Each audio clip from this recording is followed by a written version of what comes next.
which earlier referred to this session, we're lucky to get a copy of it. How's that? Anybody get that copy yet? Not yet. If you didn't, hold on, you're going to get one. Eventually.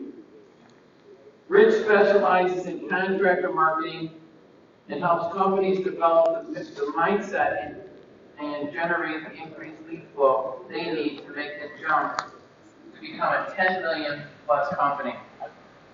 Over the past 25 years, Rich has refined his methods while working with some of the most elite companies in the home improvement and home service industries. He focuses on helping clients forge a unique identity to separate themselves from the competitors, then using both online marketing and traditional media to unlock the lead flow necessary to create massive growth. Rich is the author of 3 books and has spoken at hundreds of industry conferences, dealer network meetings, corporate events, and webinars, and we are thrilled to have him with us today. Please join me in welcoming Rich Harshaw to the stage. Thank you, thank you, thank you. You want the mic? I do not need the mic. Thank you. Let's make sure this works. So go with me to 2005. You ready? 2005, I've got 6 children. At the time, they were ages 6 months old to 12 years old. So we did the thing that seemed to make the most sense. We put them all in a 15-passenger van and decided to drive across the country from South Lake, Texas, in the Dallas area where I lived at the time, to Meridian, Idaho, a distance of about 26 driving hours. Makes sense, right?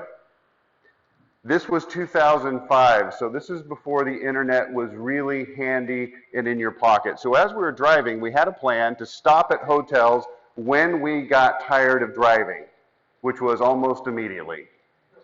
The second day, we're driving through Utah on our way up, and we get to Ogden, Utah, and we had a hard choice to make. It was about 4 o'clock, and the choice is, do we keep going? Because if you go much past Ogden, Utah, heading north, there's nothing for about 3 hours. Do we keep going and risk it, or do we just stop in Ogden? We decided to stop. And in those days, we couldn't just pull out the phone and make a hotel reservation, so we did what you did back in those days. You pulled over to the exit that had all the hotels. Well, my wife is extremely picky about hotels. She doesn't like anything that's crusty or old or disgusting, calcified, anything. She doesn't like it. So we had to be very careful. So I'm looking at the hotels, and it was pretty obvious some of these were not a good fit. There's like the old, local wagon wheel motel, no. The old Howard Johnson's, not a fit.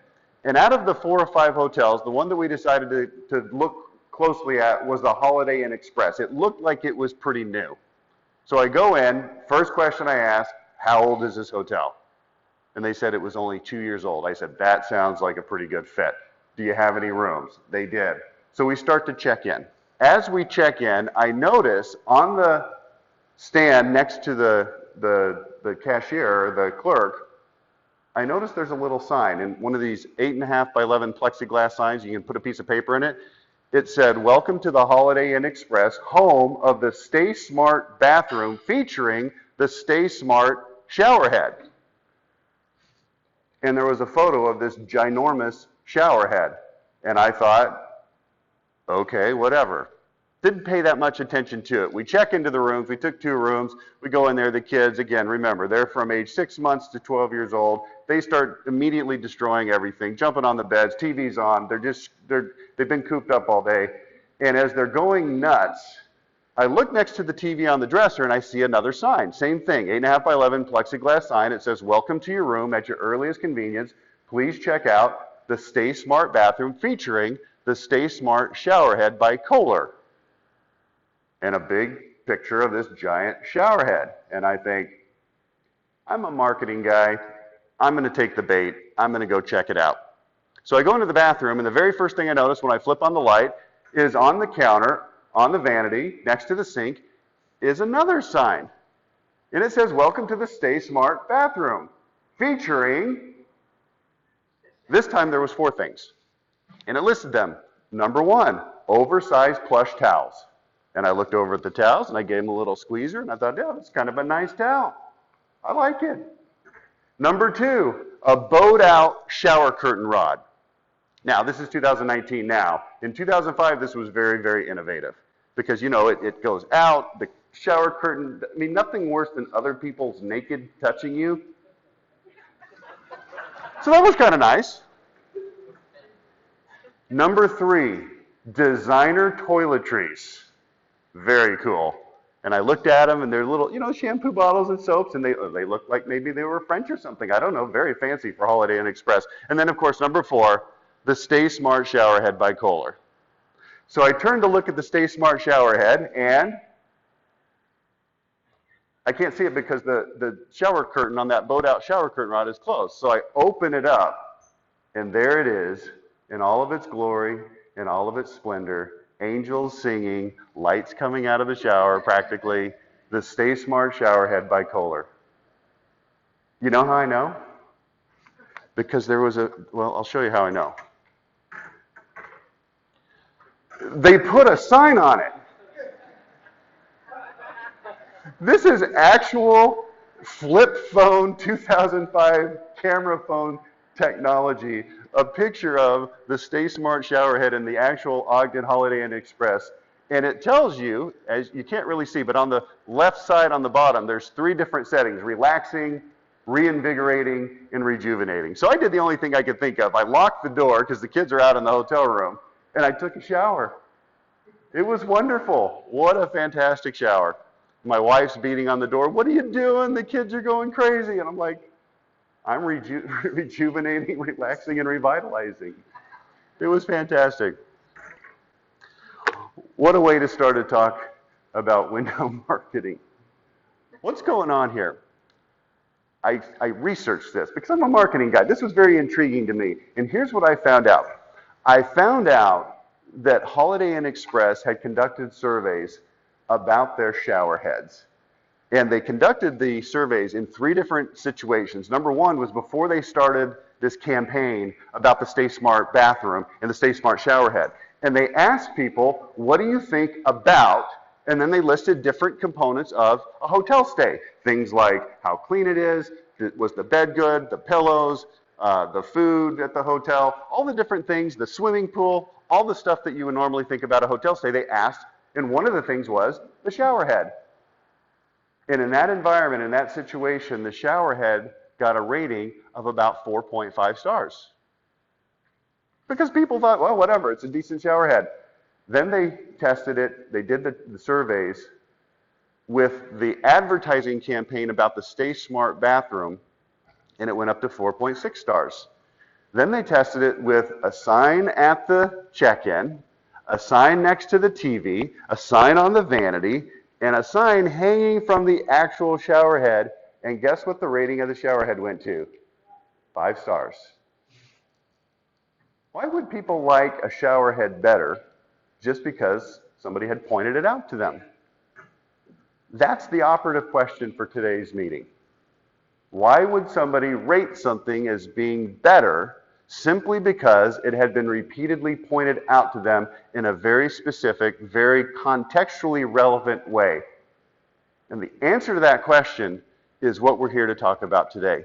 We're going to talk about what I call pointing at your shower head. And you might say, we don't have a shower head. We'll get to that, okay? So, leave that there for just a second. I'm going to talk about who I am and what you can expect today. Put that over there. And here's who I am. My name's Rich Harshaw. I've been in this industry for, gosh, how many years now? 1994 started the company. Been in remodeling since about 2005. Do a lot of work in home services, HVAC, do a lot of work in exterior remodeling, window siding, roofing, sunrooms, gutters, things like that. Also interior remodeling, kitchens and bathrooms, things like that. My company used to be known as Monopolize Your Marketplace up until this last year, until 2018. But we rebranded it to Level 10 Contractor for 2019. And I'm going to tell you why. In 2011, after, let's see, 2005 to 2011, simple math would say 6 years of specializing in remodeling marketing, working with contractors. The majority of the contractors we worked with were in the smaller range, somewhere in the $1, $2, $3, $4 million range. We had a few clients that were bigger here and there, but most of the clients, most of the companies in the industry skew to the smaller end. In 2011, I got a call from a guy named Mark Aiken who owned a company called Horizon Services, which was an HVAC company in Wilmington, Delaware, also in Philadelphia. And he said, I want you to do my marketing. The company at the time was $44 million in sales. And I thought, sounds like my kind of client. So I went up there, did some business with those guys, worked with them for 6 years. During those 6 years, that company went from $44 million in sales to $150 million in sales until the end of 2017 when they sold out to a private equity company for a lot of money. I didn't get any of it. That's kind of a ripoff. Here's what I learned working with that company. Big companies that grow from 0 to 44 million and then from 44 to 150 million, they do things remarkably different than $2 or $3 million companies. The mindset is different. Everything about the way they operate completely different. In 2015, on the tails of working with that company, I was introduced to another company called Service Champions, another air conditioning company in Southern California. They were doing about 30 million in sales at the time. I started working with them. I found out that they do things extraordinarily different than smaller companies. At the same time, I started working with a company called Hanson's in Detroit, a window siding and roofing company. At the time, they were doing about $65 million in sales. And guess what I discovered? They do things tremendously different. Started working with a company called Jericho Home Services in Kansas City. Jericho Home Improvements. About a $12 million kitchen and bath remodeling company.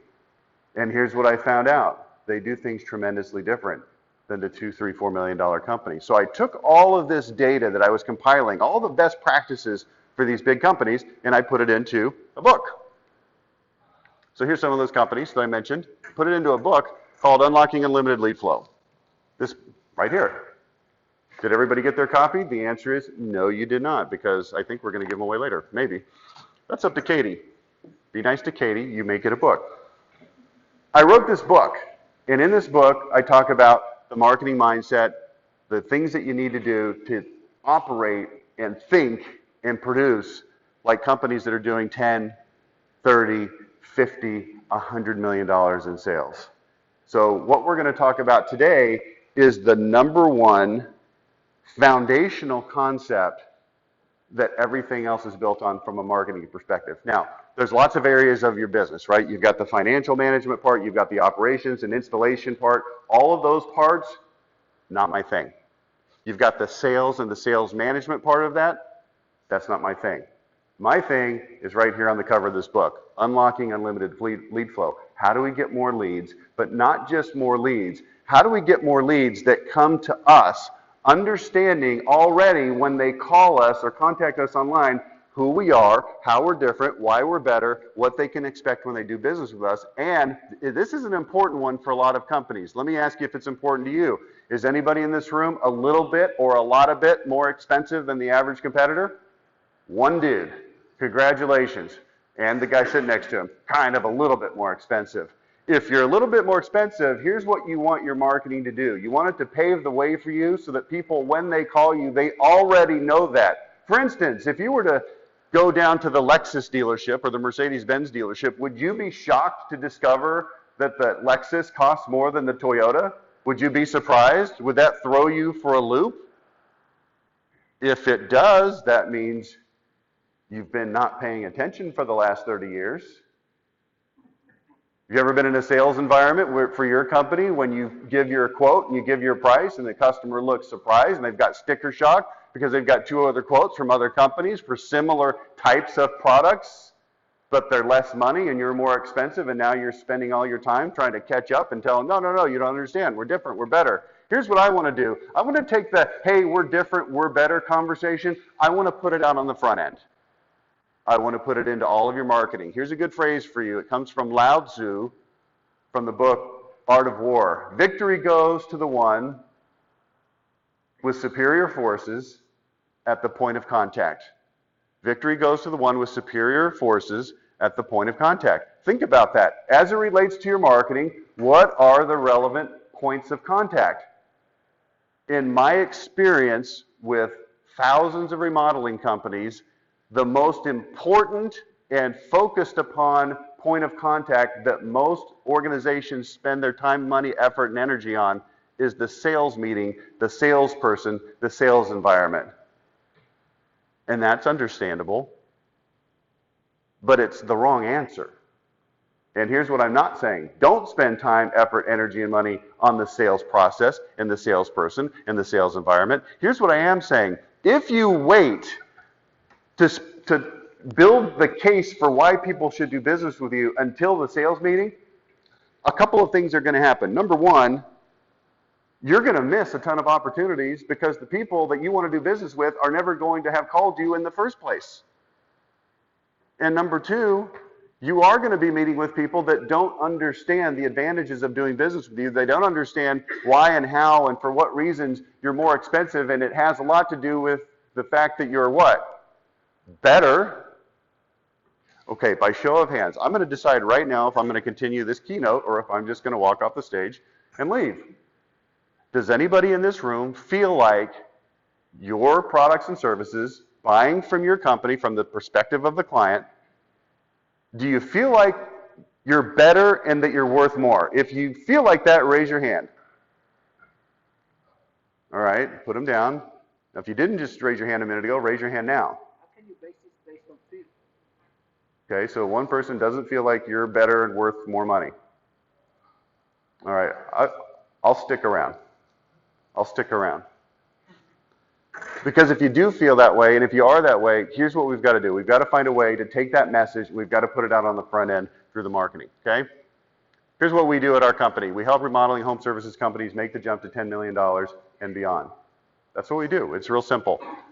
We work with smaller companies. We work with $2, $3, $4, $5 million companies, but we work with companies that have the right mindset, all right? You don't have to be big, but you do have to think right. You have to have good products and services, charge high prices. Level 10 companies, is what we call level 10 contractors, our company name, level 10 companies, they spend the most on marketing. Why? Because it takes money to get the name, the understanding of who you do and how you're better out into the marketplace. These companies don't cut corners on anything. What do I mean by that? Don't cut corners on anything. I've got a client in California that routinely, this is a heating and air conditioning company. They run 80,000 calls a year. Out of 80,000 calls a year, how many do you think get messed up? Enough. Despite best practices, despite all of the systems they have in place, sometimes they mess up. And the owner of that company, when they mess up, you know what his way of getting around the mess up and fixing it is? Besides just going in and fixing the problem, he writes checks. $4,300 repair. $17,000 installation. It doesn't happen often, but when it happens and they mess up, you know what he does? He looks at them and says, you know what, Dave? This one's on me. And he writes the check, and he pays for the entire job himself. He doesn't do it all the time because they don't mess up all the time. But if you've got the budget to fix problems with a checkbook, your life becomes really, really easy. It becomes really easy. Afford to deal with inevitable problems. They're just the best, okay? These are the companies that make the most money. The company that I just mentioned just took on private equity. The company does $50 million in sales now at a 20% net profit margin. 20%. In 2017, they were ticked off because they were at 19.7% net profit. 2018, 20% on the nose. That's their goal. So we're going to talk about this concept that's called identity. This is the key for everything that we're going to talk about today. So just a graphic for you on the board. This is what you want out of all the competitors. They're all looking kind of the same. You want to be the red apple that stands out that people look at and go, oh, that one's different, that one's probably better. This is what you think is happening. You think that you're the red apple in the sea of green apples, and here's what's actually happening. Most likely, you're just another green apple. You say, well, I don't like that. Well, here's what we want to do. We want to audit the things that you're putting out there. Victory goes to the one with superior forces where? What are your points of contact? Does anybody do advertising? Point of contact. Does anybody have a website? Really, really important point of contact. Does anybody do home shows? Really important point of contact. Online advertising, Facebook advertising, anybody on TV or radio, any of these things? Really important points of contact. And here's what we find over and over in the course of my 25-year career. It's been very steady. In the course of working with remodeling contractors, it's always the same. Companies simply do not stand out. They look, sound, smell, and feel like their competitors. And I'll prove it to you today, okay? Here's what we find. Most marketing full of platitudes. Definition of a platitude. Does this sound familiar to anybody? Words, phrases that are drearily commonplace, predictable, lack power to evoke interest through overuse and repetition, stated as though they were original or significant. Things like, we've got the best service, the highest quality, the largest selection, free estimates, we've been in business since 1431 BC. I was talking to Katie before the meeting. I said, hey, what was your keynote on last year? She said succession planning. I heard during the awards there was a lot of family-owned businesses. Family-owned businesses are almost always falling into this platitude trap. Almost always. I'm not saying that you're a bad company. I'm not saying anything negative other than you've got to really look at how you're putting yourself out there. If you go out to the marketplace and say, we're a family-owned business. We've been in business since 1964. What tangible benefit does that offer to the marketplace? You say, well, we've been around a long time, so we must be doing things right, so that's good. And there's some credibility and there's some credence to that. But you cannot assume that the idea that you are a family business that's been there for a long time is going to move the needle. You know what I found on most family businesses? Not all. I don't want to make sweeping generalizations, but for the most part, here's what I find. Window companies, siding doors. They're doing $2 or $3 million. They've been doing $2 or $3 million for 27 and a half years. And the majority of their business comes from repeat and referral business, which sounds like a really positive thing. But the problem with repeat and referral business, it's really hard to scale it. It's really hard to grow to $10 million from $3 million on repeat and referral business. To get to $10 million, you've got to get out of that comfort zone and you've got to start generating leads. And you can't do it based on the fact that you've been there for a half a century. You've got to do it based on something that is going to move the needle with customers. So we'll talk about how to find and point at your shower head, right? So, it's got a nice squeak to it. Websites, home shows, print, everything that you do, you probably look a lot like your competitors. So let's just do a Google search and prove this. I did a keynote earlier this year for James Hardie at their summit, about 400 siding and window dealers, mostly siding dealers. And I said, hey, at this keynote, I'm going to prove it. I'm going to go to Dallas. I'm going to go to Google and I'm going to search Dallas James Hardie siding.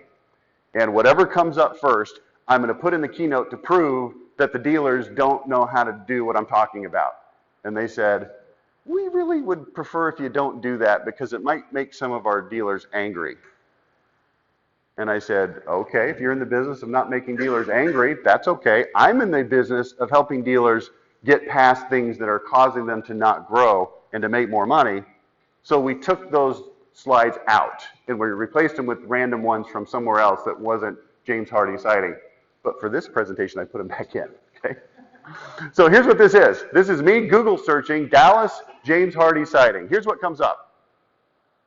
And this is in the order that they came up. Number one, Allied Siding and Windows, Irving. Since 1988, Allied Siding and Windows has serviced over 40,000 satisfied customers with home improvement projects in Texas. Don't believe me? Here's a picture. Allied Siding and Windows installs more Hardie plank siding than any other company in Texas. Has anybody ever noticed this before? That every single dealership, every single Ford dealership in the state is the largest one in the state? You ever noticed that before? Like, wow. Like they're all the largest in the state. That is amazing. How's that even possible? The answer is they're lying. Now with sales and product teams in Houston, Dallas, and Austin, Allied Siding and Windows is equipped to deliver award-winning products and high-quality service. Okay, you think, well, what's wrong with that, Rich? I don't know. Let's go to the next one. This is James Hardie Siding, RJ Construction. Now this is the top of the page. I'm going to hit the slide advance and show you what shows up if you scroll down. First of all, good luck reading it. Next of all, James Hardy Siding, Hardy Board, Dallas Fort Worth. Realize this is the #2 website that comes up in Dallas. Dallas is a big market. There's like 8 million people there for the search term James Hardy Siding. Hardy Board Siding is made by James Hardy, and also known as cement board siding. James Hardy is America's number. If your salesperson, if you were this company, walked into the homeowner, sat down and said that, you would fire them immediately. That's dumb.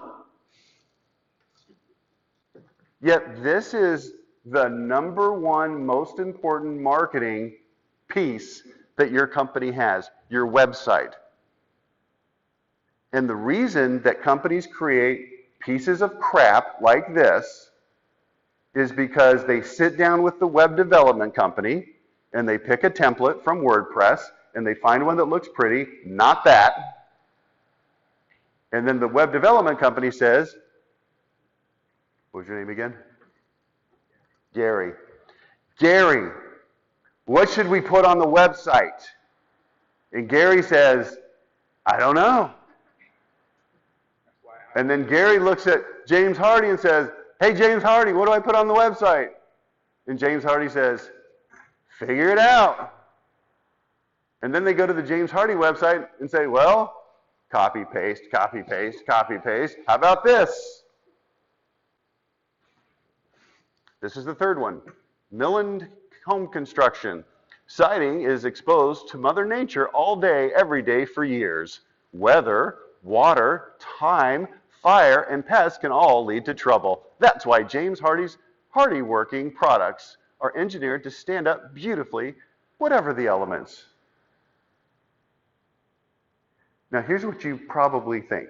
Oh, this guy Rich, he's an evil one. He went and found really bad websites and put them on here so he could make a point that doesn't exist. No. False. I simply Google searched Dallas, James Hardy Siding, and this is what you are now giving the prospect to try to decide who to do business with, who to call, who to give their money to.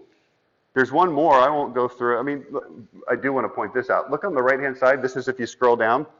See that thing that says Hardy Plank Lap Siding, and then below that it says Hardy Shingle Siding? I wonder where that came from, James Hardy's website. Watch this. Next one. Oh, I lost it. You'll find multiple companies copy and paste that exact same stuff. Which, by the way, who's our digital marketing experts in here? That's a huge no-no with Google. You don't want to do that. Here's what it all sounds like. Remember Charlie Brown cartoons? Remember when Charlie Brown would talk to a teacher or to his mom? Wah, wah, wah, wah, wah. You know what that represents? I think it represents this. I think in Charlie Brown's world, when he's talking to a mom or to a parent or to a teacher, I think the wah, wah, wah sound represents no matter what you're saying, it doesn't matter, it all sounds the same, who cares, would you please finish talking so I can go do whatever I want to do? And here's what you're saying in your marketing. Identity. This is the antidote for the platitude. Write this down, take a picture of it with your phone, whatever you want to do, capture this. Words, phrases, and images articulated with power, precision, and passion that instantly, definitively communicate who you are, how you're different and better, and what customers can expect when doing business with you. This is what we are aiming for. Victory goes to the one with superior forces where? At the point of contact. Where do we want to have our identity? We want to have it at any point of contact. If that's a radio commercial or TV, if that's on your website, if that's on online advertisements, if that's on Facebook advertising, if that's at your home show, we want to have this. Words, phrases, and images articulated with power, precision, and passion. Power, precision, passion. Did we see that in the James Hardy examples? Is that my opinion, or is it just kind of a fact? It's my opinion that would be concurred with by every human on the planet. Instantly, definitively communicate who you are, how you're different and better, and what customers can expect. Now, everybody in the room except that guy over there said that they feel like they're different and better. So we need to find a way to communicate that, all right?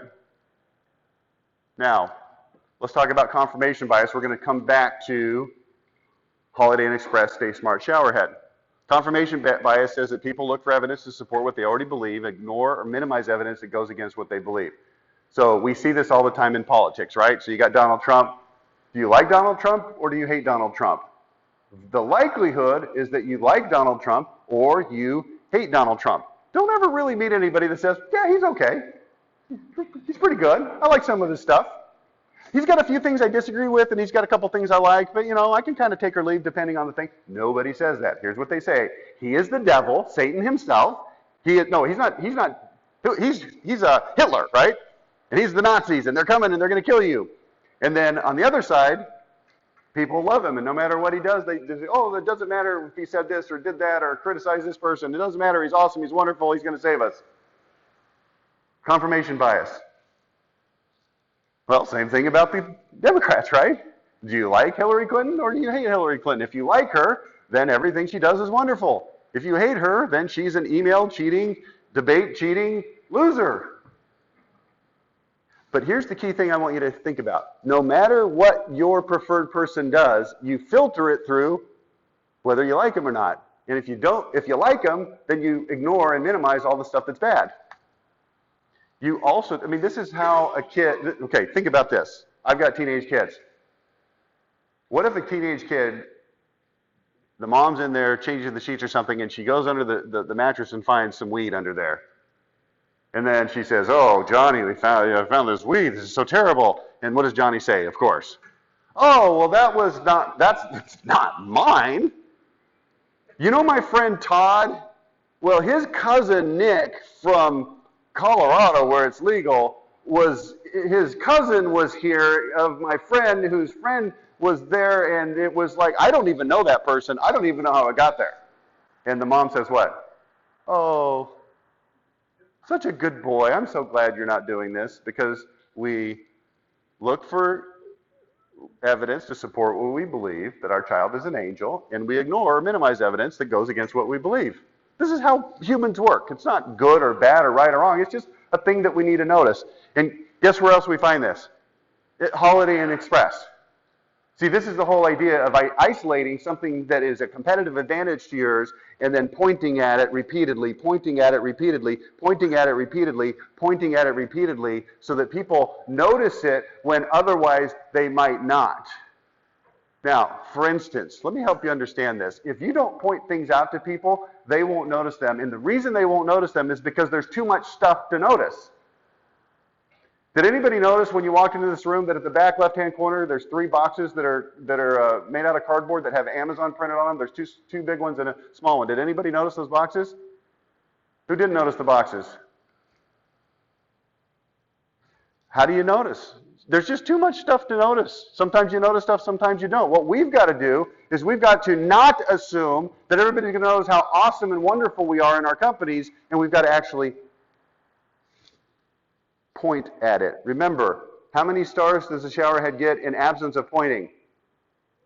4.5. Why? Because most people look at the showerhead and they're like, I don't know, as long as it doesn't suck and it's got some shower pressure and it's not calcified, decrepit, and nasty, I don't even notice it.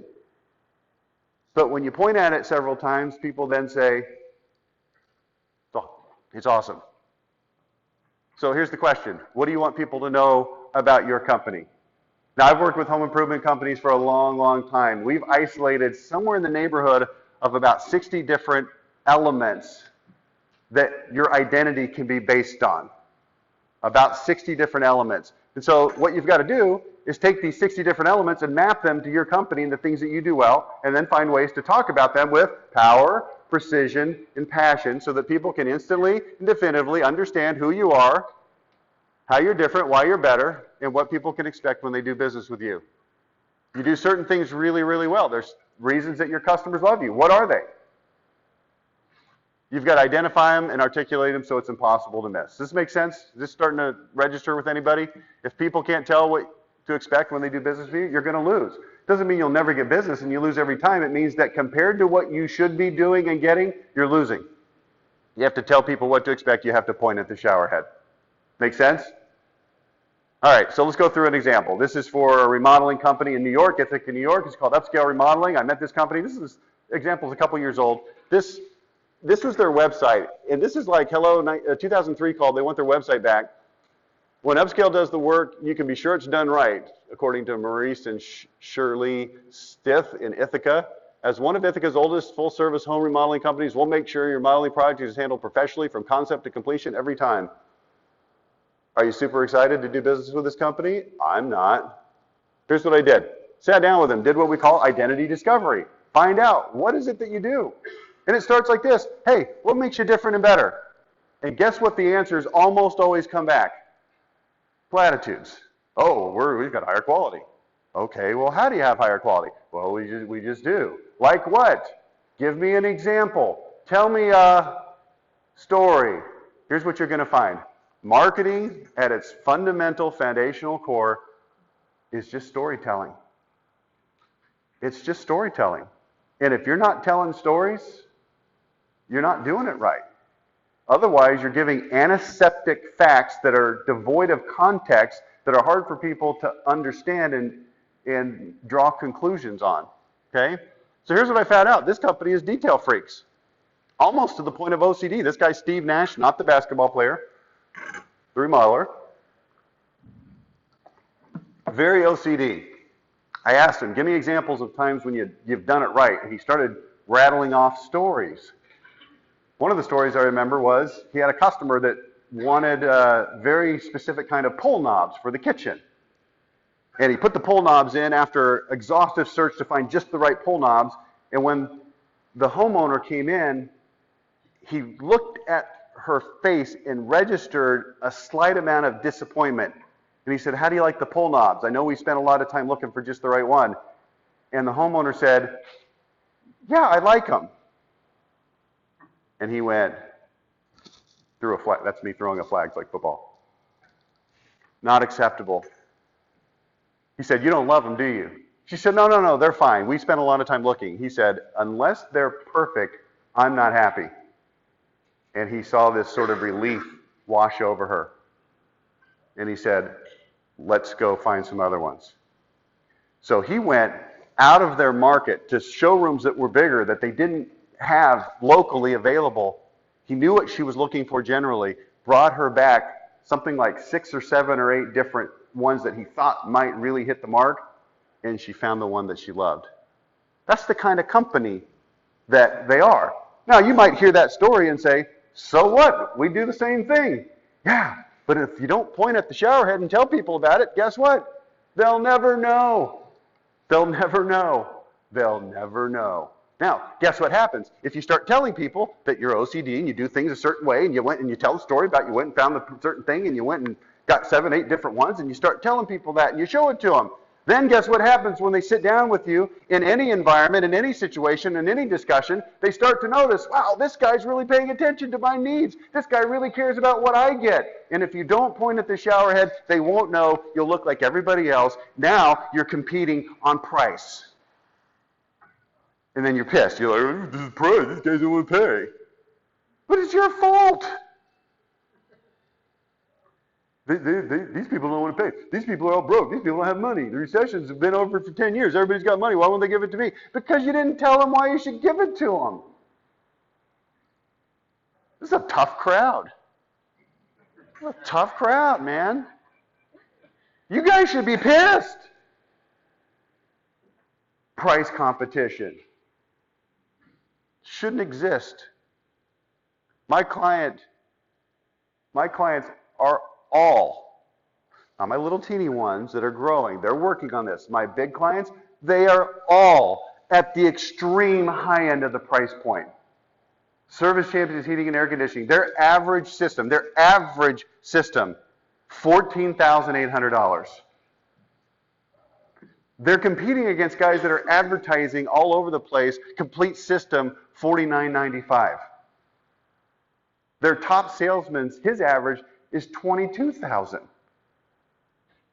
For the same stupid Lennox air conditioner that you can get from any dealer.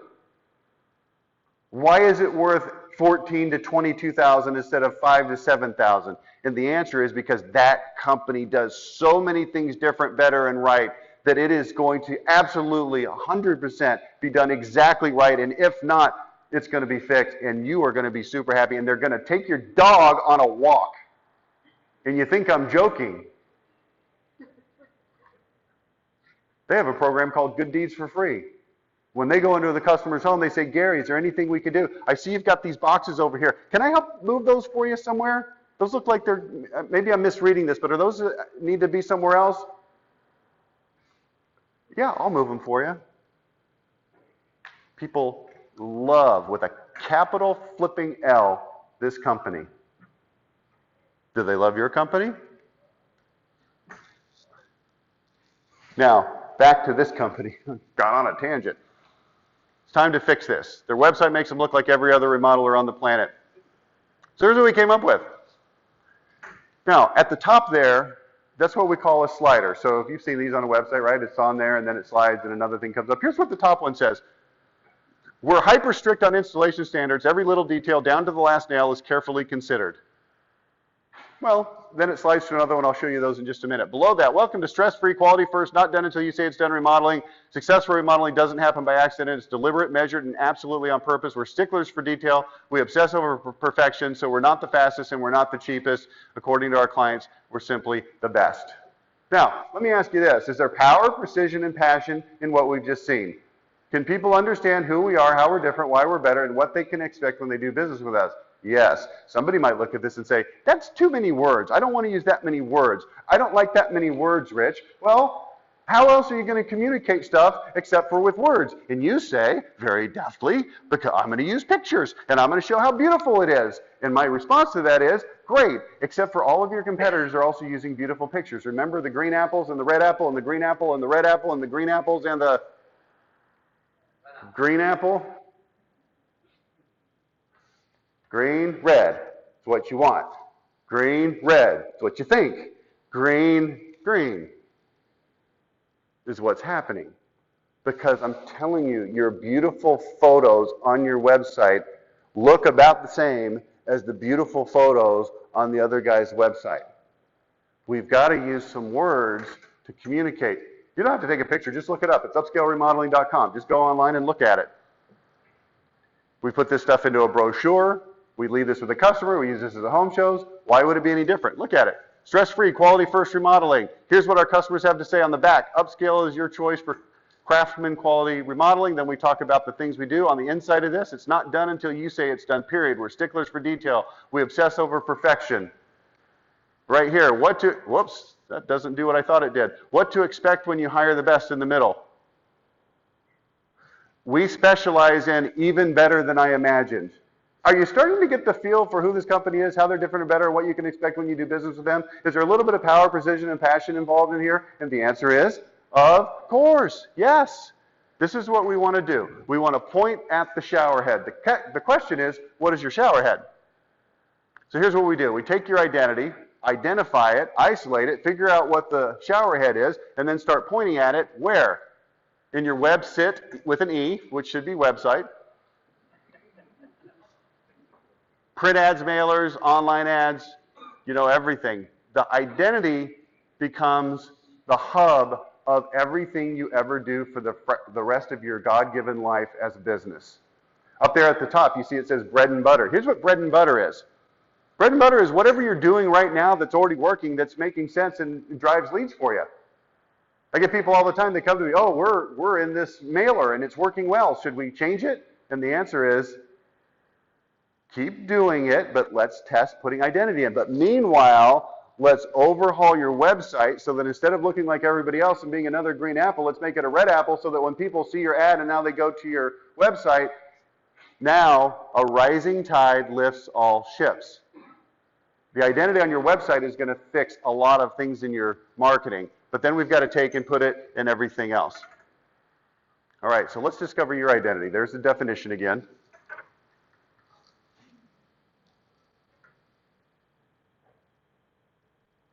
That was kind of cute. Let's go to the next slide. Step one, what makes you tick? Step one, what makes you tick? Well, What do you already do that customers like? What do you take pride in? What makes you different and better than your competitors? What are you really, really good at? What do you want written on your tombstone? That sounds a little morbid. Here's what that means. If you have a very limited amount of space and you want to say something extraordinarily profound, what would you say about your company? What would you say? What are you absolutely unwilling to fudge on? Meaning, things that you feel so passionate about that you won't change or do differently even if your customer wants you to. Write yours down now. Or don't. Either way. Now, remember I said that we have identity points that we've identified for remodelers? And then what we do is just map them to your customer. Now, you don't have to write this down, and I don't expect you to absorb all this, but I just want to kind of give you an idea. We look at your core values, and this is some core values that some of our clients have had that we've captured. Bedside manner, how you treat people. Being punctual, communication, no sales pressure, cleaning up after yourself, worker appearance, hiring standards, background check, drug test, things like that. Okay? Workmanship. No cutting corners, done right the first time. These are all identity points that we might find in your company. Now, here's what we're not going to find in your company, all of these things. Maybe all of these things to a certain extent, but some of these things that you really, think about Holiday Inn Express. Why do they pick their shower head? Does that mean that they have crap beds and they have hard pillows and that their rooms are dirty and that their restaurant is terrible? No. Those things are things they're also working on, but they said, you know what? Let's really focus in on this thing that we really, really excel at. Okay? And then other things. Maybe it's your community outreach, your reputation, financial stability, messed up and fixed it. You know that talking about the time when you messed up and you fixed it is probably the most valuable marketing message you could ever give somebody, because here's what it says. We're a company of integrity. And yeah, things happen and we do mess up, and here's how we make it right. The bigger the mess, I have a client that burned a customer's house down. For real, like the whole thing burned down. We don't talk about that one. That's a little too big of a mess up. Step 2, build a case. Imagine that you're being put on trial and you had to prove that you were blank. What goes in the blank, do you think? The stuff from the previous slide. If it was Holiday Inn Express, prove that you have the best shower head, right? If it's your company, prove that you have the best low sales pressure approach, or you play the fewest pricing games, or that you have the highest quality, most efficient, lowest air infiltration window, or that you're the most trustworthy company, core values. Whatever the point is, all right? What evidence could you produce to prove it? What could you prove it with? Can you tell stories to back it up? Can you provide witnesses? Be specific, no platitudes. This is where storytelling comes into play, okay? Be as specific as possible. I'm giving you the steps of how to create an identity. Part of this is to create social proof and evidence. Online reviews, customer references, project photos or videos, case studies, awards, accolades. We don't have time to go into this in detail, but this is all part of the building a case. The About Us page is an important part of telling your story about who you really are. Okay? You have to explain stuff to the jury. Here's what you can't do. You can't just go to the jury and assume that they understand what you're talking about. Is anybody in here old enough? I'm looking around, I think there's people in here old enough to remember the O.J. Simpson trial. Remember all that? It was like 6-7 months. It was crazy. This is back in '94. And there was remember the Bruno Magli shoe and the glove that didn't fit? Remember all that? And then the blood splatter? See, here's what you can't do with the jury. You can't show the jury a picture of blood splatter and say, see? We knew it was O.J. Look at how the blood splattered. You have to tell the jury, look, based on this blood splatter, I'm an expert witness now in the court case, and I'm going to show you how blood splatters in this situation, and then I'm going to show you how it splatters in this situation, and if you're a former Buffalo Bill running back, it splatters like this. And see, that maps to how O.J.'s case worked. And you have to explain stuff. See, this is a Bruno Magli shoe. See the print of it? You have to show people so they understand. You can't just say Bruno Magli shoe. This is where the people get trapped and where they fall down and where they mess up. They use platitudes. They say blood splatter instead of explaining it. How do you explain it? Right here. Online reviews, customer references, project photos, case studies. And then on the previous slide, talking about telling stories and helping people understand, okay? Step 3, power, precision, and passion. When you speak with power, people are going to believe you're powerful. When you speak with power, you stand out from the crowd. Now, nobody believes me when I say this. Everybody hates Donald Trump or loves Donald Trump, depending right now. Years ago, before Donald Trump was ever a political figure, I used to use him as an example on this slide. I would say, think of the person that you can think of that, whether or not they have any substance to them, seems to be powerful because of the absolute conviction in what they say every time they open their mouth. And the answer is Donald Trump. Now, it's a terrible example because half the people hate him. Back in the old days, it was great because everybody loved him. Now everybody hates him, or no, half the people hate him. But think about just speaking with power, speaking with power, speaking with power. We want to say things in a way with power so people go, oh, that person, that company, that website, that advertisement, that home show exhibition, that sounds like they know what they're talking about, okay? Step 1, as you integrate this into your business, step 1 is your website. This is the same website I showed you earlier. Remember I said it had sliders? Here's another slider. We focus on every single detail of every single job. That's how we guarantee 100% satisfaction, start to finish, no exceptions. I want you to think how we've upped the power just based on the language that we use. Look at some of the power words in this phrase. Every single detail, every single job, guarantee, start to finish, no exceptions. It's powerful. Here's another one. Our warranties have backbone and teeth, not loopholes. When we say it's covered, you can take it to the bank. Here's what most companies say. Lifetime warranties. And the customer hears it and goes, okay. They pay no attention at all. It's like the shower head in most hotels that just sits there and squirts water and nobody notices it. We want people to notice stuff. We're hyper strict on installation standards. Every little detail, down to the last nail, is carefully considered. Consistent, clear communication is our calling card. Always know your job status. No unpleasant surprises, ever. How often do they have unpleasant surprises? Never, ever. How do we know? Because we said it with power, precision. What's the last word? Passion. Okay, I already showed that to you earlier, so for the sake of time, we'll go past it. This is the About Us page. Trust is a matter of both character and competency. We're not just good at what we do, we're good people too. Let's face it, remodeling your home is a big deal. It's expensive, takes a while to complete. Strangers will be in your home constantly. You have to live with the results for a really long time. Then it goes on to explain the history of this company. We don't have time for that right now. By the way, you can go look at this website at upscaleremodeling.com and just kind of go through it and take a look, okay? This is the workmanship page. Technical excellence doesn't happen by accident. It's a matter of training, experience, process, and passion. At the end of the day, the guy who's actually doing the work has to be really, really good at what he does. So what makes a person really good at remodeling? First thing, passion. This is powerful stuff, y'all. Now, this is the case studies page. Do you have case studies on your website?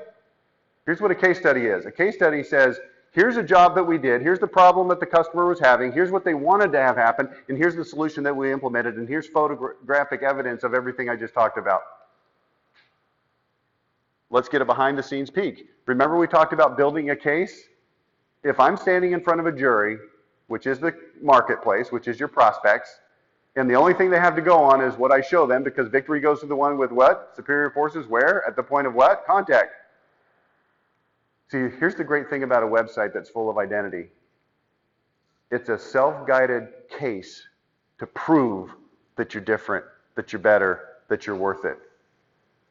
See, here's what we're doing now, typically as an industry. We're relying on the salesperson to come into the home and tell these stories, which is fine, but like I said earlier, you don't even know how many sales opportunities you missed. Because they went to your website, they looked at it, and they went, nah, I'll see who else is out there. And they keep looking. You ever walked into a store, like a retail store before? Have you ever done this before? You walk into a retail store, you're looking for a pair of shoes or a belt or something, whatever it is, dress, and you walk in there, and you look at it, and immediately you kind of feel like, oh, no, this isn't really, they don't have the stuff I want. And you look for a second, and the person says, can I help you? And you say what? Oh, no, thanks. And then you turn and you leave. In the internet world, this is called a bounce. And Google hates it. And it kills your SEO, and it kills your search rankings. Yet we create web pages all the time. See, we're going to have a little discussion about online marketing. Here's the little secret about online marketing. Where Google puts you in the search rankings has everything to do with how interesting and relevant your website is, and almost has nothing to do with all the bullcrap that everybody tells you it's about. If people like what they find on your website and they stay on your website, Google's going to love that and push you up the rankings. If you try to trick Google by thinking, hey, we're this company that does all these cool things, and you use SEO hacks, Google's going to quickly discover that with their algorithm and push you down the rankings. Here's the key: interesting and relevant. And this is one of the case studies. And if you scroll, you'll see below this, and you can go on to this actual website and look, and you'll see photos of the job. Better Business Bureau. This is just an example. Everybody knows the Better Business Bureau, right? Well, maybe the jury doesn't. How would they know what blood splatter is supposed to look like? So we tell them, here's what the Better Business Bureau is rating, here's what they look for, there's 16 different things, and here's how we rate. And here, click it and go see it for yourself. This is the About Us page. It talks about his story, how his family's been in the area since the 1600s, and they've been building since the 1700s. I don't have time to go through it. Read it later. This is a website that we just launched last week for Ameritech Windows in Colorado. It's a triple pane window company, the absolute windows in Colorado, period. You go to the triple pane window page. That's why having you got to scroll up to see the headline, but that's why having triple pane windows are the absolute key to energy efficiency, and it talks about it in more details than you're normally accustomed to. You can go to ameritechwindows.com and look at this website. If you want to jot down these are all good examples of identity in websites. If you want to just make a note, go check these out. The first one is servicechampions.com. You can also go to servicechampions.net. They're actually two different companies that are sister companies, one in Southern, one in Northern California. Servicechampions.net is actually newer, and it's a better representation. Zen Windows, Denver, Colorado Springs, Jericho Home Improvements, and of course Upscale Remodeling are just a few of the examples that you can look at. I see people making notes. I'll give you a second to jot it down. All right? All right. Step 2, SEO. We'll go through this very quickly. What does Google want? What's on Google's brain? The most important thing to Google is making sure that when people search for something, they find what they're looking for. Their entire business model is dependent on a positive outcome on every search that happens. If they don't find what they want, then that hurts Google's ability to make money. What are the two things that Google wants to see the most? The very most important thing Google wants to see for a website. So put it this way, Gary, what market are you in? Jacksonville? Yeah. So he's in the Jacksonville market, you sell windows, right? So somebody in Jacksonville sits there and goes, replacement windows. This is me typing into Google, replacement windows. When Google receives that query from a random person sitting in Jacksonville, it now has to say to itself, this is Google talking, what window company should I show? And the very most important thing that it considers is which site is the most popular, which site has the most traffic. It's like trying to figure out a restaurant, and you see a restaurant that has like cars and people in it all the time, and you try to get a reservation, you can't because it's always booked out for weeks or months. And you say, I don't know if that restaurant's any good or not, but apparently according to what? Everybody must be good. Google looks at that and says, if tons of people are going to a certain window company site in Jacksonville, Florida, it must be good. It's going to give it a lot of search juice. You can't control that if you don't have a lot of external marketing going, pushing people to your website. You're going to be losing to huge companies that are spending millions of dollars on advertising because they're pushing people to their website. And Google doesn't know where that traffic's coming from because it's coming from external sources, but here's what Google knows. It's a popular website. But here's what you can control, and it's the second thing. Number 1, popular. Number 2, how long do people spend on the website? And Google measures every single click, every single page, and they know exactly how long people are on each page, how long they should be on the page if they actually read it, and they know how long people stay on the site, how many clicks they make. And if Google sees that people are going to your site, Gary, maybe you're not a huge company and you don't have tons of traffic, but the people that are going there, they're clicking an average of 11 pages and they're staying an average of 14 minutes. Google looks at it and says, holy crap, I don't know what's going on there, but something positive, people like this website. Push it up the rankings. Meanwhile, your competitors who maybe are more well-funded than you and have a better SEO company than you are sending people to their website, but they're finding platitudinal bullcrap on their website, and people read it and they go, okay, it looks pretty interesting, I guess, and they hit the back button, and you've got 14 minutes average on your website, and your competitor has an average of 53 seconds on the website, and after a few weeks and months of this, Google looks at that and says, what? Which site should I send people to? 14 minutes or 53 seconds? And all of the stuff that you're doing to try to trick Google into pushing you up the rankings via SEO, it's all bullcrap. Every single piece of it. It all sucks. It's all stupid. I'm right. Because all Google cares about is what is the most popular site and what is the site that people actually stay on. How do we achieve that? I'm glad you asked. We have to find out what's interesting and relevant and then talk about it. People say, oh, well, we got to put videos on websites. Is that true or false? It's true, because hopefully you have an interesting and relevant video. What if you have a video on your website, but it's not interesting or relevant? You lose! No. Google wants videos. False.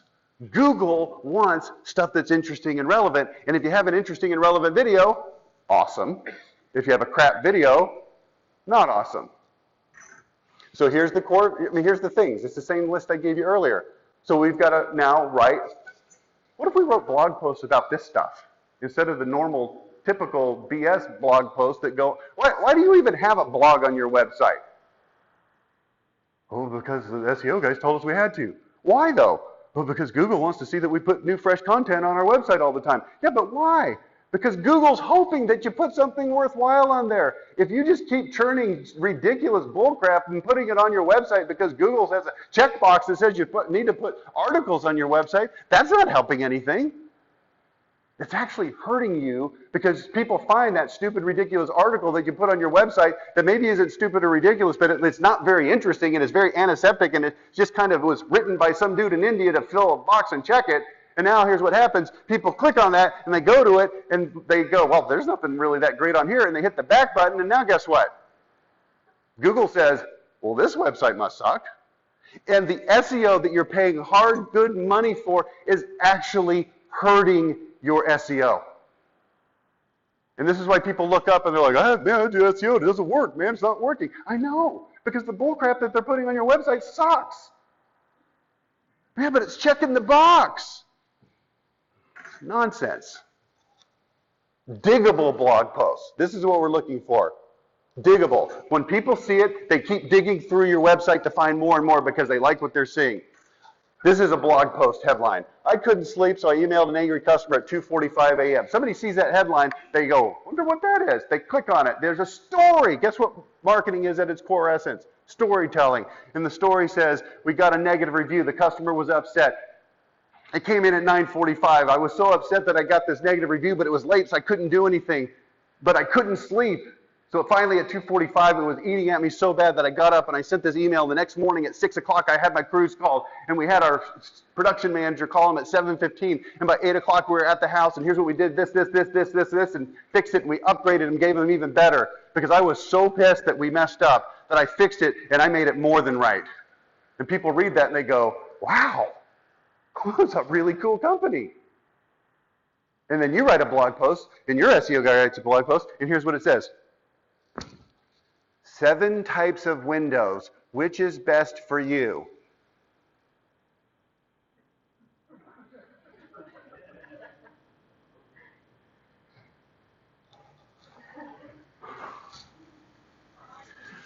We just gave away 440 American flags for Veterans Day.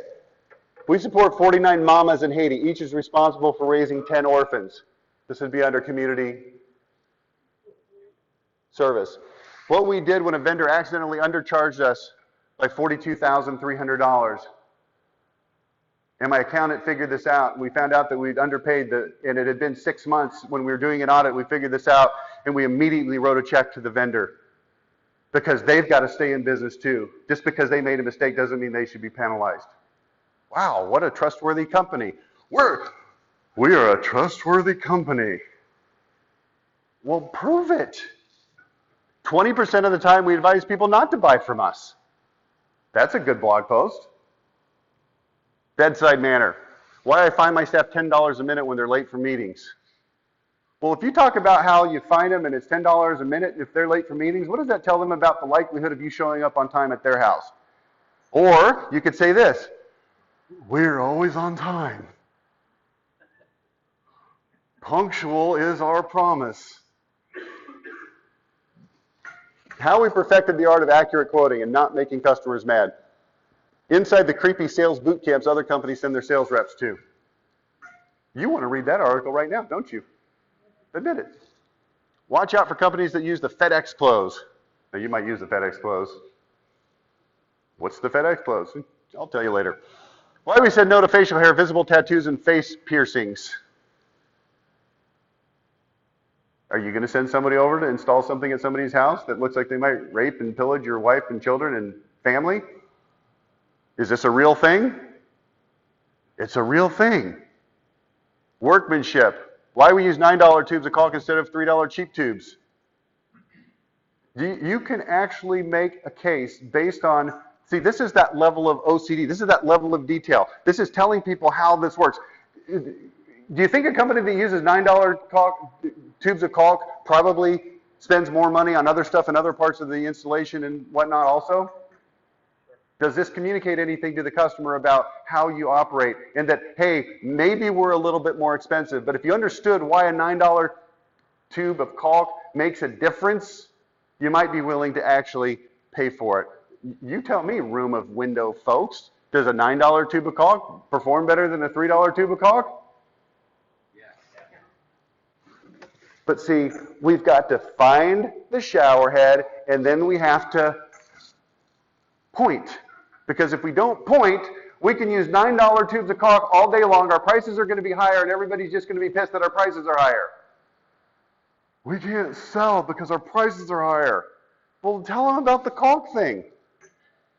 My installers get 0 warnings. Cut corners and you're fired. There's a good blog post. People ask me all the time about OCD. Here's my honest answer. Don't you want to see what that is on the blog post? Why you pay our installers extra for doing the job slower? Huh? How to easily spot the difference between high-quality lumber and low-quality lumber. Photos, 11 botched installs and how to avoid them. Other elements. Our installers who just completed a 50-mile foot race in the mountains. Well, what does that have to do with anything? Well, nothing. But here's what it is. It's 1 blog post out of 5 in a given month, which is 1 out of 60 in a given year. And it's painting a picture of who we are, what we're all about, how we're different, why we're better. And part of that is we have interesting people that work for us. Why our managers wear booties into their weekly meetings. I have clients that make their managers wear the same booties that installers and technicians wear into the houses, into the meetings, to put it into their culture, into their brain, that that's how we respect people's property. Take a peek into our new employee exercise room and health bar. We're certified debt-free for the 19th year in a row. How we botched this window install and what we did to make it right. Okay? Then you have to take this content and you have to put it on the website in a way that's easy to find and that makes sense. So this is a Window Depot of St. Louis. This website is launching, I think, next week. This is the blog page. The weird story of how we won the St. Louis BBB Torch Award for ethics. Picture proof that some St. Louis County contractor shouldn't touch James Hardy siding. The myth of the $189 window in St. Louis.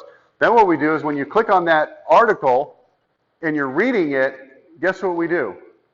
We have a little widget that embeds additional articles inside that article so that while you're reading the article, you see better articles, not better, but other additional articles that are also interesting and relevant to this company's identity. And then guess what? People see those and they click. On every single page of this website, on the right-hand side column, guess what you're going to see? We're going to feed you diggable content blog posts with interesting headlines. And here's what happens. 2 things happen.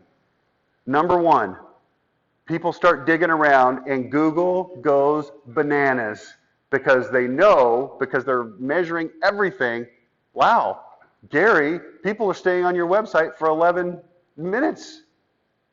The average website in your industry is, whatever, far less. That's number one. Google loves you. Guess what happens when Google loves you? Pushes you up the rankings. It's just that simple. Easy, easy. That's it. That's it. You don't need to know anything else. What do you need to know to lose weight? Exercise and diet. That's it. Everything else is a hack. It's somewhat shortcut to make you feel like it's not as hard when you just have to do those basic things. But here's the second part. People. See, Google's never going to buy a damn thing from you. But here's who's going to buy stuff from you. People. And here's what's going to happen when you do this. People are going to fall in love with your company. And they're going to say, wow, this company is different. This company is awesome. Sales go up. Conversions go up. Prices go up. Profits go up. Does this make sense? I think it makes sense. All right. Step 3 now is media. And now what we're talking about is advertising. So here's what we do. We take all this cool stuff that we wrote for blog posts, and now we repurpose it into advertising messages. If you're going to make the jump, you're going to have to consistently reach a lot of people at a reasonable CPM. CPM cost per 1,000 people reached. Where do you find people in large quantities at low cost per 1,000? Well, there's 3 that I can think of that are better than others most of the time, not always. It varies case by case. Number 1, radio, TV, Facebook, also YouTube a little bit. That's it.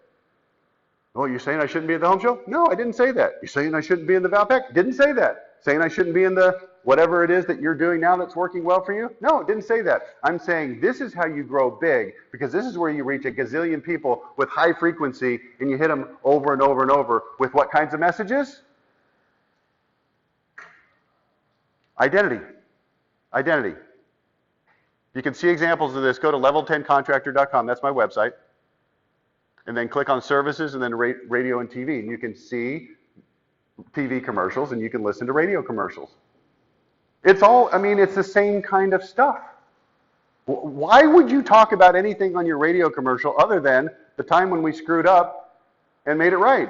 Or whatever things that we just talked about. Here's what we do. We take the 60 or so things that are identity points for contractors, we map them to your company, find the things that you do, map them to those, and then we write them in a way that has power, precision, and passion. That's it. That's how this works. It's really, really simple. That's what that page looks like. Radio samples, you can see TV samples. Okay. Worked with Hanson's. They sold out for $80 million. They got to $80 million when they sold out. I don't know how much they sold out for, but it was 9 figures. John Bartram, this is Jericho. We knew how to spend money on advertising. We didn't know how to communicate with power, precision, and passion. Our RPL has almost doubled since working with Rich. People call and they already know they want to do business with Jericho. They're not just dependent on Google sending them somebody that doesn't know anything anymore. Dave Normandine, this is Long Roofing. We did 60 million in 2018. Now we want to get to 100 million. Okay. If you're interested, we've launched a daily podcast. It's called the Level 10 Contractor Daily Podcast. And you say, daily podcast? That sounds like a lot. It's a lot. But here's the great thing about a daily podcast. Any day that you listen to something that's not super the right exact thing that you're interested in listening to, just punt and come back tomorrow, okay? Look it up on Spotify or Apple Podcasts. Here's the key question. Do you have a powerful identity in your marketing? I'd like to make you an offer, which is I would be happy to audit your existing website. You may not like the results. Just telling you right now. We'll do a conversionability audit based on identity, digability, social proof, engagement, and then any negative things. Those should all sound familiar. Those are things that we've just talked about today. You can see here, out of a max score, this particular example scored 15. Guess what the range is for the majority of the websites that we audit? Between 0 and 40. Only about 10% of websites rate above a 40 on conversionability. They don't have identity. They're not diggable. They don't have evidence. They don't have social proof. And if they do, it's not that much. Then we also audit the findability, which is going to be your SEO. And you can see this is based on a bunch of different categories on the left. And again, usually not doing as well as you'd like. So if you'd like to participate in that, here's all you need to do. There's 2 ways to request the audit. One is you can go to our website, and under services, you'll see website audit. There's a form on there. You can fill it out. Just type that up, fill it out, push go. Somebody will contact you, and they will audit your website. They will give you a grade. You will probably not be happy. Maybe you will be. And if you are, I'll bring it to the next seminar I do, and I'll show it to everybody and say, look, a great example of an awesome one. You'll notice there's not one in this presentation. The other way you can do it, just hand me your business card today. I'll be here throughout the day. We're doing a speaker panel in a minute. I'll be here later on. Just hand me a business card, write on the back, audit please, and we'll take care of it for you. We'll be in contact with you, okay? Yeah, that's how you can contact me. That's how you can contact me. We also can do a media audit. If you've got TV or radio, Facebook that you're doing, we can take a look at that, see if it's as powerful and mostly as efficient as it should be. So, Katie, I don't know what the protocol is for the books. What are we going to do there? We'll actually have them after the next session. We're going to take a 5-minute break now. We'll have limited topics on each table. Come back quickly, and then we'll go ahead and start our digital marketing channel. Okay, if you didn't hear, 5-minute break. And then, oh, you're going to announce 5-minute break. Then we'll have the books afterwards. Guys, I'll be available for questions in the panels later on today. So thanks so much. Appreciate your time.